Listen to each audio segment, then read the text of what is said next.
नमस्कार दोस्तों, स्वागत है आप सभी का हमारे YouTube channel Apricus the education world में।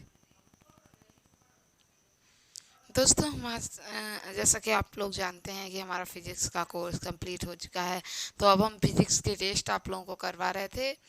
तो उसी टेस्ट की सीरीज़ में आज का हमारा टेस्ट है चैप्टर 10 का टेस्ट। आप देख लीजिए जाकर के, हमारे 9 चैप्टर्स के टेस्ट कंप्लीट हो चुके हैं। आप जाकर उन टेस्ट को कर सकते हैं, उनसे अपनी प्रैक्टिस कर सकते हैं, जिससे कि आपकी तैयारी और अच्छी से अच्छी हो सके। तो चलिए देखते हैं हमारा आज का टेस्ट। तो ये है हमारा यूपी बोर्ड एग्ज़ाम का चैप्टर 10 का test from Apricus the education world. सबसे पहले इसमें हमारे हैं ये बहुविकल्पीय प्रश्न। बहुविकल्पीय प्रश्न में हमारा पहला प्रश्न है, प्रकाश का हाइमन सिद्धांत नहीं समझा जा सकता है। पहला ऑप्शन है प्रकाश विद्युत प्रभाव, दूसरा है व्यतिकरण, तीसरा विवर्तन और चौथा ध्रुवण। इसी तरह हमारा दूसरा क्वेश्चन है व्यतिकरण के कारण होता है। पहला ऑप्शन है हमारा आयाम परिवर्तन, वेग परिवर्तन, तीव्रता और कलांतर। इसी प्रकार हमारा तीसरा प्रश्न है ध्वनि तथा प्रमुख तरंगों में एक प्रमुख समानता है। उसके बाद हमारा पहला ऑप्शन है किसी भी माध्यम की अनुपस्थिति में गुजर सकते हैं, व्यतिकरण दिखा सकते हैं, अनुप्रस्थ तरंगे हैं, वायु में समान चाल से चल सकती हैं। तो ये हमारा हो जाता है तीसरा क्वेश्चन। तीसरा क्वेश्चन के बाद अब हम आते हैं चौथे प्रश्न पर। चौथे प्रश्न को देख लेते हैं।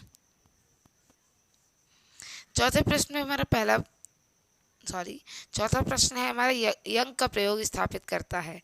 पहला ऑप्शन है हमारा प्रकाश तरंगों से बना है, प्रकाश कणों से बना है, प्रकाश दोनों तरंगों और कणों से बना है, इनमें से कोई नहीं। ये हमारा चौथा हो जाता है। उसके बाद हम पांचवें प्रश्न पर आते हैं। निम्न में से कौन प्रकाश की अनुप्रस्थ प्रकृति बताता है। पहला ऑप्शन है हमारा ध्रुवण, व्यतिकरण, विवर्तन या अपवर्तन। ठीक है, ये हो जाते हैं हमारे बहुविकल्पीय प्रश्न। इसके बाद हम आते हैं अतिलघु उत्तरीय प्रश्न पर। अतिलघु उत्तरीय प्रश्न में हमारा पहला प्रश्न है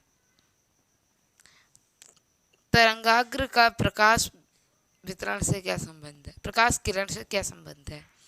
उसके बाद दूसरा प्रश्न है प्रकाशिक यंत्रों की विभेदन क्षमता की परिभाषा दीजिए।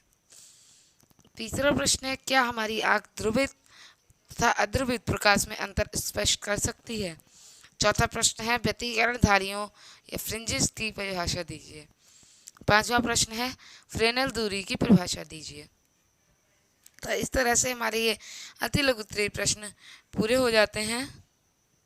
ये हमारे अतिलघु उत्तरीय प्रश्न पूरे हो जाते हैं। आगे बढ़ते हैं। यह है हमारा लघु उत्तरीय प्रश्न। लघु उत्तरीय प्रश्न में चलिए एक बार देख लेते हैं। लघु उत्तरीय प्रश्न में हमारा पहला प्रश्न है यंग के झिरी प्रयोग में झिरियों के बीच दूरी को द्विगुणित कर दिया जाए और पर्दे के बीच दूरी आधी कर दी जाए तो फ्रिंज चौड़ाई क्या होगी। इसी तरह हमारा दूसरा प्रश्न है व्यतिकरण एवं उच्च एवं न्यून के प्रतिबंध ज्ञात कीजिए। हमारा तीसरा प्रश्न है व्यतिकरण तथा विवर्तन में भेद कीजिए। हमारा चौथा प्रश्न है फ्रेनेल तथा फ्राउनहोफर विवर्तनों में भेद कीजिए। ये हमारे लघु उत्तरीय प्रश्न हो जाते हैं। इसके बाद आते हैं हमारे विस्तृत उत्तरीय प्रश्न। विस्तृत उत्तरीय प्रश्न में हमारा पहला प्रश्न है, आप देख सकते हैं कि हमारे हो जाते हैं विस्तृत उत्तरीय प्रश्न।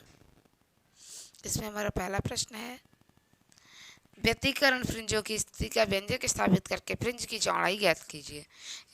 इसके अलावा हमारा दूसरा प्रश्न है एकल झिर्री विवर्तन प्रयोग में लाल रंग का प्रथम निम्नलिखित किसी दूसरी तरंग दैर्ध्य लैम्डा के उच्चिष्ट के समानुपाती है, लैम्डा का आकलन कीजिए। इस तरह से हमारे ये विस्तृत उत्तरीय प्रश्न भी कंप्लीट हो जाते हैं। और ये हमारा फिजिक्स का टेस्ट 10 चैप्टर का कंप्लीट हो चुका है। आप देख सकते हैं और इस टेस्ट से अपनी प्रिपरेशन को चेक कर सकते हैं, प्रिपरेशन को अच्छे से प्रैक्टिस कर सकते हैं कि आपने जो भी तैयार किया है उसमें कुछ छूट तो नहीं रहा है। इससे आपको बहुत ही हेल्प हो सकती है। तो ज़्यादा से ज़्यादा इस वीडियो को शेयर कीजिए उन लोगों तक जिन्हें इसकी ज़रूरत है, और आप भी, अगर आपको ज़रूरत है तो आप भी इस टेस्ट को कीजिए अच्छे से। Thank you so much, thanks a lot, have a good day.